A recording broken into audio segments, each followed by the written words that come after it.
Hello दोस्तों, स्वागत है आरसीसी स्टडी ग्रुप का ये नए वीडियो में। और आज हम लोग पढ़ेंगे सक्रियता या क्रियाशीलता श्रेणी क्या है। सक्रियता या क्रियाशीलता श्रेणी क्या है, यहां से बहुत सारे क्वेश्चन को डील किया जाता है भाई, है ना। और एग्जाम में भी इससे क्वेश्चन आता है कि सक्रियता या क्रियाशीलता श्रेणी है क्या, आइए जानते हैं। तो हम पहले यहाँ क्लियर कर दें कि क्रियाशीलता के आधार पर बनाए गए धातु की श्रेणी को, क्रियाशीलता के आधार पर बनाए गए धातु की श्रेणी को क्रियाशीलता या सक्रियता श्रेणी कहते हैं। तो आइए मेरे सामने यहाँ पर लिखा हुआ है पीछे ये बोर्ड पर कि यहाँ देख सकते हो सोडियम, यहाँ पोटेशियम है, सोडियम है, कैल्शियम है ना, मैग्नीशियम है, एल्युमिनियम है, जिंक है, Fe है, एसिन है, Pb है, H है, Cu है, Hg है, Ag है, Au है और Pt है। इस पूरे श्रेणी को जो आप देख रहे हैं, इस श्रेणी को ही बोलते हैं क्रियाशीलता या सक्रियता श्रेणी। तो बहुत सारे बच्चों को याद नहीं होता है कि कैसे याद होगा, है ना। पहले सोडियम आएगा कि पहले कैल्शियम आएगा, एल्युमिनियम नीचे रहेगा कि मैग्नीशियम ऊपर रहेगा कि मैग्नीशियम नीचे रहेगा, मतलब बहुत तरह का दिक्कत होता है। तो आइए हम यहाँ पर एक बहुत ही बेस्ट ट्रिक को लेकर आए हैं, है ना। एक खुद का बनाया गया, हम खुद बनाए इस ट्रिक को। तो बहुत आसानी से आप इस ट्रिक से क्या कर सकते हैं, चीज को याद कर सकते हो। तो ये ट्रिक है, क्या है, ट्रिक है का ना का मतलब Mg मतलब मैग्नीशियम, मतलब कितना उसका प्रमाण से 12, एल्युमिनियम का 13, है ना, और जिंक का कितना 30, Fe कितना होता है, Fe कितना 26। तो आइए इसको मेरे साथ बोलने का प्रयास करें, है ना।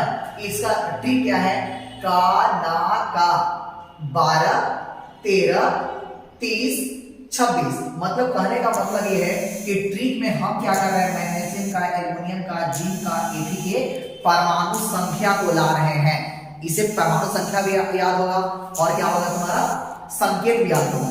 बहुत ही बेहतरीन ट्रिक है, आप इसे सीख सकते हो, है ना, और क्वेश्चन को डील कर सकते हो भाई। का ना का 12, 13, 30, 26 SnPbH, का ना का 12, 13, 30, 26 SnPbH, है ना। और क्या है, CuHd Ag Au Pt। इसको थोड़ा सा ऐसे बोलो ताकि याद हो जाए, है ना, CuHd Ag Au Pt, है ना। तो याद हो गया होगा ट्रिक। ट्रिक क्या है भाई, का ना का 12, 13, 30, 26 SnPbH, है ना, CuHd Ag Au Pt। अब यहां क्या करता है भाई, देखो ये जितना आप हमको बताएं, हम आपको बताएं, ये पूरा का पूरा क्रियाशीलता श्रेणी है। हमने ट्रिक बता दिया, का ना का 12, 13, 30, 26 SnPbH, है ना, CuHd Ag Au Pt। मेरे साथ अगर बोलने का प्रयास करेंगे तो बहुत ही कम समय में सीख सकते हैं। का ना का 12, 13, 30, है ना, 26 SnPbH, है ना, CuHd Ag Au Pt। बोलने का प्रयास करिए। अगर नहीं है तो आप क्या कर लें, आप कॉपी कलम निकाल करके इस ट्रिक को क्या कर सकते हैं, लिख सकते हैं और क्या कर सकते हैं, बहुत सारे क्वेश्चन को आप यहां से डील कर सकते हैं। देखिए अब क्या कहता है भाई कि अगर हम ऊपर से नीचे आते हैं, अगर सक्रियता श्रेणी में अगर हम ऊपर से नीचे आते हैं तो क्या होता है, क्रियाशीलता का मान क्या होता है, बढ़ता है।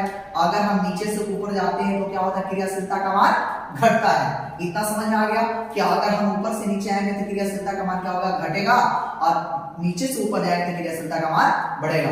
अगर इसमें कोई कह दे कि सबसे ज्यादा क्रियाशील कौन धातु है, तो भाई कहेंगे कि पोटेशियम सबसे ज्यादा क्रियाशील धातु है, और क्या प्लेटिनम जो है बाबू वो सबसे कम क्रियाशील है। अगर मान लो कि हमको इसमें कंपेयर कर दे, कोई कह दे कैल्शियम है, कोई एल्युमिनियम कह दे, कोई एसिड कह दे और कोई Fe कह दे। अभी कह दे भाई कि हमको बताओ कि इन तीनों चारों में सबसे ज्यादा क्रियाशील कौन है, तो जो सबसे ऊपर रहेगा वह सुपर रहेगा, जो सबसे ऊपर रहेगा वह सुपर रहेगा। मतलब कि जो सबसे ऊपर रहेगा वह सबसे ज्यादा क्रियाशील, और जो नीचे रहेगा क्या होगा, वह कम क्रियाशील रहेगा। आपको समझ में आ गया कि जो ऊपर होगा वह ज्यादा क्रियाशील होगा और जो नीचे रहेगा वह कम क्रियाशील होगा, है ना। इसी को बोलते हैं सक्रियता या क्रियाशीलता श्रेणी। आपको याद शायद हो गया होगा, है ना। अगर ये क्वेश्चन भाई देखो क्या है कि पोटेशियम से लेकर कैल्शियम तक ये क्या होता है, अम्ल के साथ तीव्र विक्रिया करता है। पोटेशियम से लेकर कैल्शियम तक अम्ल के साथ वह तेजी से विक्रिया करता है, और पोटेशियम से लेकर कैल्शियम तक है ना जल क्या करता है, जल के साथ भी तीव्र विक्रिया होती है। मैग्नीशियम से लेकर के है ना पीवी तक, लेड तक क्या होता है, अम्ल के साथ मंद विक्रिया होता है। मतलब मैग्नीशियम, एल्युमिनियम, जिंक, एफी और एसिड और पीवी वो क्या करेगा, एसिड के साथ मंद विक्रिया करेगा, मतलब धीरे धीरे विक्रिया करेगा। अगर हम यहाँ पर लेते हैं मैग्नीशियम है ना, एल्युमिनियम, जिंक और एफी, ये क्या करता है, ये जल के साथ क्या करता है, मंद विक्रिया करता है। लेकिन कैल्शियम, सोडियम, पोटेशियम क्या करता है, जल के साथ तीव्र विक्रिया करता है। हम थोड़ा सा नीचे आते हैं तो कहता है कि Cu से लेकर के कहां तक, Pt तक ये क्या करता है, अम्ल के साथ कोई अभिक्रिया नहीं करता है ना। Cu, Hg, Ag, Au, Pt जो है अम्ल के साथ क्या है भाई, कोई अभिक्रिया नहीं करता, इसलिए क्योंकि क्रियाशीलता श्रेणी के नीचे है ना। क्रियाशीलता श्रेणी के जब नीचे है तो क्या है, उसका क्रियाशीलता मतलब बहुत कम है, घट रहा है उसका, है ना। एक क्वेश्चन यहाँ पर है, बहुत शानदार क्वेश्चन है कि इसमें है ना कौन नहीं, मतलब इसमें कौन अभिक्रिया नहीं है, मतलब इसमें जो है CuSO4 प्लस Ap ये अभिक्रिया नहीं करेगा, इससे CuSO4 प्लस Zn अभिक्रिया संभव है। FeSO4 प्लस Zn क्या अभिक्रिया हो सकता है, और ZnSO4 प्लस Cu है। ये आप बताओ कि इसमें से कौन अभिक्रिया संभव नहीं है बच्चा, संभव नहीं है। जरा देखिए CuSO4 प्लस क्या है भाई, Ap है। अब हमको ये बताओ कि यहाँ पर Cu है, यहाँ पर Ap है ना, इसका एक कुछ जलीय विलयन है। अब बताओ भाई कि जो Ap तुम्हारा है ना, Ap इसको हटा सकता है, तो देखो भाई कब हटेगा, कि जो ऊपर रहेगा और जो नीचे रहेगा, मतलब एक सक्रियता श्रेणी में देखो Ap कहाँ है और Cu कहाँ है, तो आप देखिए Ap कहाँ है, Ap यहाँ है, और Cu कहाँ है भाई, Cu यहाँ है। तो आप बताओ कि Ap क्या है, ज्यादा क्रियाशील है, ऊपर है, ज्यादा क्रियाशील है, और कॉपर कहाँ है, नीचे है, वह क्या है, कम क्रियाशील है। तो हम कहेंगे SO4 है ना भाई, तो क्या कहेंगे हम कि यहाँ बन सकता है Fe, क्या बनेगा, FeSO4 प्लस क्या बनेगा, Cu, मतलब ये अभिक्रिया हो रहा है ना। लेकिन यहाँ क्वेश्चन क्या कर रहा है कि नहीं, कौन अभिक्रिया संभव नहीं है, तो CuSO4 प्लस क्या है, Zn। अब देखिए Cu और Zn में कौन ज्यादा क्रियाशील, कौन कम क्रियाशील, तो Cu कहाँ है, Cu यहाँ है, Zn कहाँ है भाई, तो Zn यहाँ है। तो Zn क्या कर सकता है, Cu को आराम से क्या कर सकता है, हटा सकता है, किसको, Cu को, है ना। अब ये बताओ कि यहाँ पर है FeSO4 प्लस क्या है, Zn, तो क्या यह अभिक्रिया संभव है, Ap है, और Zn में हम यहाँ देखेंगे कि कौन ऊपर कौन नीचे, तो Zn कहाँ है, Zn यहाँ है ना, Zn यहाँ है। Zn मतलब Zn क्या है, Zn ऊपर है, और Ap तुम्हारा क्या है, नीचे है। तो अब बताओ कि Zn जो है ऊपर है ना भाई, ऊपर है, तो क्या करेगा, Ap को बिल्कुल हटा सकता है, और क्या बनाएगा, है ना, ZnSO4 बनाएगा, और क्या बनाएगा, Ap, है ना।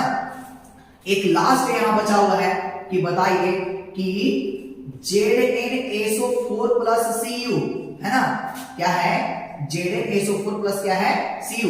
अब यहाँ देखो भाई कि Zn कहाँ है, Zn तो ऊपर आ गया ना, देखो Zn तुम्हारा कहाँ है, Zn यहाँ है, और Cu कहाँ है, Cu यहाँ है, Cu कहाँ है, यहाँ है। तो मतलब कि Cu कहाँ है, नीचे, Cu नीचे है, और क्या है, Zn ऊपर है। तो आप खुद बताओ कि इसमें कम कौन हो गया क्रियाशील, तो कम क्रियाशील E हो गया, और ज्यादा क्रियाशील, है ना, ये ज्यादा क्या हो गया, ज्यादा क्रियाशील ये हो गया, ये क्या हो गया, एक कम क्या हो गया, क्रियाशील हो गया ना, ये कम क्रियाशील हो गया, ज्यादा क्रियाशील। तो अब ये सोचो कि कम क्रियाशील क्या ज्यादा क्रियाशील वाले को हटा सकता है, नहीं। हम कह सकते हैं कि कम कॉपर जो है नीचे है, Zn कहाँ ऊपर है, तो कॉपर क्या है, कम क्रियाशील है, जबकि Zn क्या है, ज्यादा क्रियाशील है। तो यह जो हम कह सकते हैं कि यह जो है रिएक्शन संभव नहीं है।